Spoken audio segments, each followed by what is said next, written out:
இன்றைய தினம் சிறகடிக்கும் ஆசை சீரியலில் விஜயா பார்வதியை பார்த்தா சிந்தாமணி கிட்ட நாம் எவ்வளவு நல்லா பழகினோம், ஆனால் அவள் செய்த துரோகம் எல்லாம் உனக்கு தெரியணும் என்று தான் உன்னை சிந்தாமணி விட்ட கூட்டி கொண்டு வந்தேன்னு சொல்கிறார்.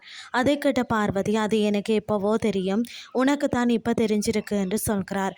அதை கேட்ட விஜயா கோபத்தோடு சிந்தாமணியை கூப்பிடுகிறார்.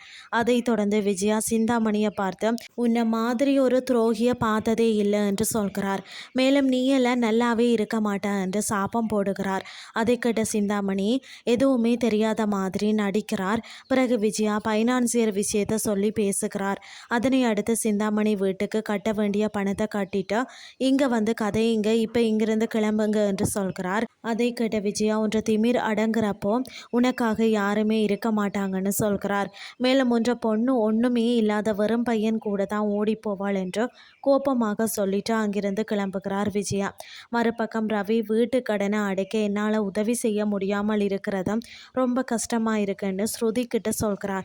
பிறகு ஸ்ருதியோட அப்பா ரவி குடும்பத்துக்கு 10 லட்சம் காசு தாரன், நீங்கள் எங்கள் வீட்டிலேயே இருங்க என்று சொல்கிறார். அதை கேட்ட ரவி கோவப்படுகிறார்.